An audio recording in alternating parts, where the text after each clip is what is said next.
As rudda ghfuil muid toisiad ciileadú cuiblion déag ó bheith Colmcille. Sílim ghfuil se fórsanna go ninse an scéal fa híal Colmcille agus fa bhá. Seol garid sala danig níú pádraig go héiring a agus an chiasaíochta gan na páganí bhí Hannig dram as connachta go tuiscear na héirne. Chláin wach níl na mlín ala a bhí na ardrí a géiring an dam. Sin na hainam na haimíre túr na conal an agus éama. Bhí leathanach ar conal gulbhain. Gus intar scéal dúin ar a dóid a bhfuair se conal gulbhain mar leathanach. Bhí sé saoilháin bhí sé chonaic an oncail bhí na chonaí hir a gComhthéacs. Ag taobh sliabh ar a dagat sliabh gulbhain agus sin tainneamid ar a sliabh sin anis na ben bolbun. Gach maidin sa mlaisiú conal gyrm bí le bhfuil oncail rí ó ghanas a dún go mólathe tréimhe. Gus leis chhlaachú ní raibh sé ráhaite gur an stócha ábalta an mólathe bhaint amach gan dear anala. Láháin an ag stócha cavíad bedoras a dún. Lór se le oncail chonal agus dúir se gur raibh sé tríal ar bharag achtarí. Agus gur raibh sé ré le dúchlan rinnear bí a chacú in na bhealach a chhlasan. Mai go leor gur oncail chonal tá gasir na seo agus rifa se rásta leat ar bhéal maine. An maidil na hána bharach le héirí na gréine. Hannig gus stócha hág go doras a dún. Bhí conal ré. Rúis sé héin agus conal thosaisiid an rása ach leabbalí sios a tríomh het se stócha cavíad het se marú ar híomh tréimhe. Fer a duine bócht báith le tím cría. Bhain conal mólathe bhaach ar uthemnis. Bhín chlachtú aige. Agus an leisin í Eoghain níor tugadh ar conal ach conal gulbhain. Nuair a bhín riach bunaithe ag conal a dúr conal, tamailt na dhé sin hannig níú pádraig go héiring. Chur conal gulbhain sam mór a níú pádraig. Chur se ar an samon go dtí se go críoch a riocht in na arachis. A chiad lá chas se níú pádraig, bhí maclistar bhainnim fergus. Nuair a tháinig fergus a gasúil le conal, chur se sam mór an sa gasúil, chur se láhar a thiom agus bhí sé tamailt a gcuí. An sin dhear se córan na cruithe ar bhaithe se gasúil. Agus tá córan na cruithe go fáil. Tá se mar chóra ar chafhreatír chonal. Agus fósta tá se mar chóra ar chafhreatír ónal. Ach leis a scéal inse cin fearr sa conal le Colmcille a gur an tú an sin sam an sa gasú take hág. Seo freagar ag níú pádraig ar conal gulbhain. Tá sa sin dinnear macing begta chrimh. As sí, as flai, as fille a bheits Olwan chrislan jaal geré, nach neabrachel breg. As sí as blahawé, nu olua yin a ynharé. As de sin léimó molly a chur na scéaltaí der hensiú agus an targara fachacht Colmcille. Sí náislín a bhí a bhuiir aine a der a dhéanú agus a híalú an scéal is gisgan an jomlan. An na haslín nocht engel an siarna chuid aine agus hag sé díthe éadach jazz geall. Bhí níos gile na carathe tréimhe. Bhí cús jazz gom fuite hart ar a amal. Agus fite fuite frídinéada, bhí na blahanna ar na dahanna go deise a chanig aine in na síl riamh.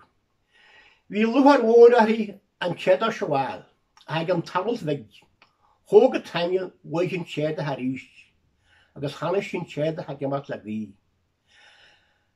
Hannig brón mór ar inne, agus lóisciide sin angel. Cén fearr sa siise, dugan tú bhuiam, an chead a chur ó dúlaim agus mo chríos trícham. Ós an tangel, ní bheibh se ar do chomas, an séadach seo chanealíos fudge. Tá anar mór sa sin na gáile sin éadach seo. Léire tú chéidir sa sin. Muach a bé an sin de grás de bunt leis. Bhfuil se nánig dia go mé se na chráirí ar an munad arm go riach nibh. Airthar a measc flaithí dé an sin bhuaisí inne. Ar a 7 lád a bhíon an Nollag an sa bhliain 500 an ag Colmcille a tíl an gáirtein. Rug é ar leach go an siad leach na cúi. Gus tá leach na cúi le feiceal an gáirtein go fáil. Agus sin fád ag tá leach na cúi. Bíonta fadachan agus fiú go fáil. Bhín duine bhín sa go ar imeachtaí na gánar a chaighrí. Agus héhfuil sa daine sin leach, líse ar leach. Agus bhí na gaí Colmcille nach mé bariad cúiarú, ná sa ceanam a samí duine dar go baile nar féile díomh. Ach báistú Colmcille agus sin tainneam báistú tu go bhhair na cretan, agus sin saoir a bhaiste na cretechan má ceolaí. Agus is inan amman an fócail cretan agus sionnach ág. Dás Colmcille Suas na gasúr, leice, múnse, mácanta, agus bhí se deolta go leor fóstat. Ach, bhí se lán gram. Ach sin nós bhí an san am sin, páistir bí a bhíine na bhainm échar an manisteir nach ar le cléireas ná bhaine hairt, chuir sin páiste ar eilehhaint na bhaite chuidna sé bhíonta de éis.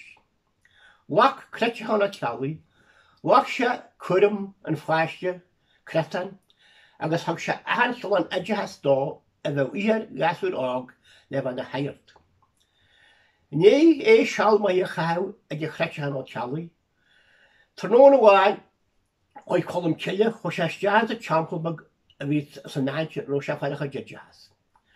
Agus lean cretechan na ceolaí steach go te fógul baga.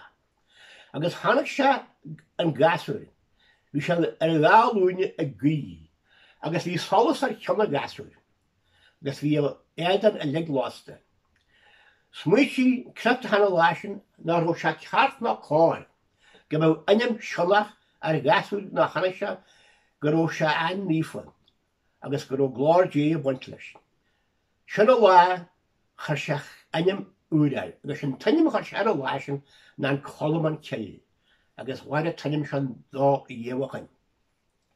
Lean Colmcille leis sin a jazz gur tharníomh na hairta. Ní bhí sin na hairt fan se anhhar an ibre, bhaine se manisteirthe agus scóiltathe in ile áid ar fud na héirna. Han bhainsear finnean chuis an na róha agus thug se leor mhór nífa na bíbla a reiste a róh. Thug se leor se na Colmcille ar iasach. Bhí nóir Colmcille ar fud gáil líon, nuair bhí nóir ige. Bhain Colmcille ar an se copt an nóir. Thug se leor héin ar reiste finnean. A cholí finnean go raibh coptealt i Colmcille agus díar Colmcille a leor a chóstá. Dúiltí Colmcille an leor a chóiste reiste finnean. Bhain fearan an sin bhain se gearan agus chót se bhí na ardrí. Dearm dá ceanhfuil a bhí na ardrí a rinne san nam. Agus sin ceniu rinne tardrí. Go gaithú gach bó a gáine, agus go gaithú gach leor an lachtóra. Ní riontaí Colmcille le ceniu in ardrí. Agus an ag ferrigar an ardrí. Bhí se barsta chrimrádaí ná na mánaí bhí goite Colmcille, bhí se chun básaíad. An ag ferrig mór ar Colmcille, agus chan ag ferrig mór ar dearm a Ceol. Dagrí ardrí na héirna, arm le bhfuil a chrid go dtí bhla agus riocht go imeachtaí go héin. Ach bhí Colmcille chur leis. Chuid Colmcille ag le Montrí néal, agus bhí Montrí néal bhí sios san na gcónaí bréailte a gúsa cogaí agus a gúsa tride. Fásta fa se takeíocht ó na chremádaí gComhthéacs. Ach an sa bhliain 650 Casún dá airmar a chéile ar a dáte do go címa chuil drimne ag bun léamh Galbaid. Ó bháilún lé go teim na híthe, treidiú Caith féchúir foilsena. Mar bhfuil 3,000 fear an sa cha. Go báiltar nóra nuair a channa Colmcille an sláide bhí ar fád canár. Bhí 3,000 fear marú. Bhí má agus díolataígal. Bhí sean chráfa agus bhí an bhuiarúar. A bhí fear an na hónaí, fear an ífa, ar alana tá maíomh na ngáil do sin mortathar. Tá anis morí tar an elan anis, hainniún talan an na dhé. A chan ag mortathar le Colmcille, agus dúis leis gur cháda mar a chigrí. Agus an nirad chéana duine dar maríú an láisin ar fád canár. A bhaistú agus a chót chun speisialta. Dúis Colmcille gan enú sé sin cinse, ach gur rud amháin bhí Curraighín. Bhí ceantar amháin go fáil an éireann, nar bannaíú dhéamh. Bannaí níú pádraigh amháin chalan na héirna, ach paraiste go bháin agus sin taine bhí a faraiste sin na seanlan garú. Nuair hanig pádraigh go teorann na seanlan garú, hanig is dá go róch na hanspirid I dhébarse as cruachan chomachta, blianta fadar a sin. Dan is a tsraith na bhailú na ngáil, agus bhain siad fuifa an sa seanlan, agus cha siad ceol dríochta doiricha fan na gúda. Dúis níú pádraigh go láisin, go má fear teach na dhé, fear má cuachta go dhé an ruaide chur na hanspirid. Dar a Seanchas fósta, roinn fan mo cúil, Tanagrat an Cheol chéalma. Láda bhar sé héanagus na fialna, a sealaigh an sa cheantar sin an sna céanta carbá. Nuair a dúiltaí an cú clúteach brenn. Dúilta sí go feasan chláinna bhí an nóna go a seasta teanleán. Dúilta sin nuaid ága Lanstan, nuair a hanig sí go hamal na hóna. Has a fanúir a drim agus an a círe chuú. Chad fan mo cúil a orda gan a bhéal go bhicise ná go bhaite fasta scéal go dé fear lech a chuú. Chanig as an láisin go má fear a teacht a má cuacht ar léige an ruaide chur na hanspirid hí stíns leam. Is sin le go leir, hanig Colmcille agus chuid mána, hanig siad go hamal a gama, a né chach chúil drimne. Agus nuair hanig siad go dé namal a gama, sin náid stápsiid na aidead me siad sronna cerce. Agus sin fáhfuil anim ar a bhfuil a fearan sin. Nuair a has Colmcille agus a chuid mánaí anam na hóna. Bhín ceol dú doiricha ar a tíhna an nóin go dtí am na hóna. Caithh slea am has ceol, agus bhuiile slea fear a chuid chmánaí Colmcille. Cearc a taine a bhí near.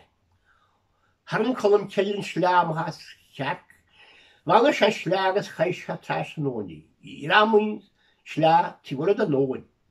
Bhín slea deanta de chalam, agus dáas crán chalam a tíh sin den nóin. Agus tá crán chalam a fáú sin a dhéhachain, agus a duile fan chrám. Tá sé cruúigh saneolaí, nach bhfuil ceanal a bí chrám eile chalam, dá cheanal ar chaú le héirna, agus tá anhharan ceanal dá chrám chalamón. Ach rinneú cearc a dhéalacú, agus sin ó fá bhar sonna cerce ar a bhhaile fearan sin a dhéhachain. Chuid Colmcille agus chuid mánaí taisin ar chláin. Nuair a chuid taisin ar chláin, an sin bhí Colmcille, bhí sé dhé. Glaise chur chuide, a chuide hális a ruaide chur na hanspirid am gan sa leam. Hanig sin chuide ar séan bhíe. Clách, glas, géir gobuna agus chlog. Thóg fear na mánaí chlog agus thóg fear an chlách. Thosí fear go ha chlách rinis agus eile gurú chlog gus bhí Colmcille bhí. Níor stáid siad gur dhébar siad amháin na Ceol agus na hanspirid másan ar go bhór a náid ar a dogan sin an bhuifanar. Agus rinn siad den na hanspirid agus na Ceol, behaid éist, behaid gráma, ró ceann deargarú agus iadar leathanach. Gus iascar ar bhí dhéann ó thóg duna ceanna bhí den na behaid éisio ró an jefrarú a gathú arás de más an arge. Ach dyrw iasgri helen. Nu vi sydd ag iasgrat na go srún línte. Vi sydd ag iasgrat bredan ar chum líne. Dyrw sydd gyfys cyrraedd na Ceol agus na hansparad vi gíhan am bredan mohas a go srún línte. Agus na Caith í bachta beidir grón teachtachú. Ach Caith Colmcille gaf íon a Ceanchas a leam. Agus nuair a dag sean leam ag se aie ar a chagaí. Ho se go alaní. Ach sláidecha se go alaní, ho se le arás go dín lech an ar tógua, nar lech an ar rugua, an lech na cúi. Lí se lech na cúi. Ho se héna go bhaid mani go alaní, agus fadas bhí siad wana se ráite gur thug se sios le trí fi manisteir a der manisteir agus golta. Nuair a bhí Colmcille, nuair a bhí se marú na 40 bliain. Bhí ceilirú mór an seo sa chumhaid. 80 mblias a seacht. Agus sin fearre mblias a seacht. Agus sin fearre bhí lenne nagriag fear as jachten na rasse, tógu ar ellen uie. Chum se pís a jazz, fa bheitha Colmcille faliat an san nám. Sin tar ó dól. Tá se cara muie gel chara, vi se na heil pláise gel chara. Agus tá hamba tú mui da se pobl se chara, fa se blas an mui jeag trí sa cúd. Agus seo písa chum an tar ó dól fa Colmcille. Tá se har a chéad bíanachan. Tá gúh bradúil hír chanal go chálan inniu. Ag moslú má gála go hádas go tjú. Tá na cléirí na dróite go gartan a dríal, ó bhailtin na condaid go frasas go fuil. Tá pobl go cráfach a gionní san leam, as gan fáscún sgáflanin, fa chuidach a gion. Tá chlán chanal go chémbúl as go chéin go na seo, le pronsar jampel an siar na aspa gra hó. Tóraigí bíachas as altú, da dhé organ bhfuil, ar fan na grasa da runse, ar níu Colmcille. Níu Colm gan áras ar golam an héin, rugúar an lech se wé, tá 40 blianochan. Mac film as inne, an nal úsal úd hau, slocht go haar wór, agus níl na ngáil. Sean chreicechan hílis a chur an tuiscirí hum, as an ninnim na trnáide a bhfuil an pacú na seam.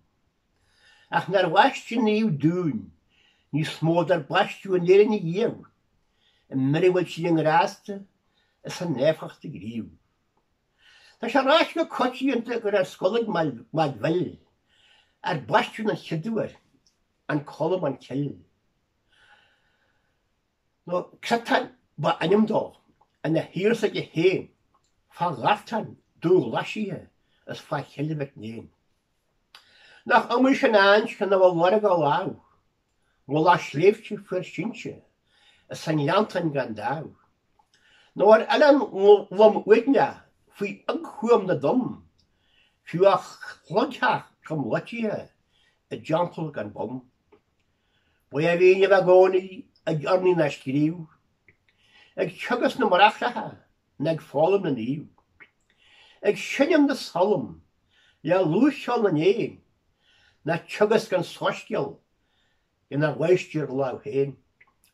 Pátrún locht fálama caradílis na mard, le luide na lochtach le gúch velis ard.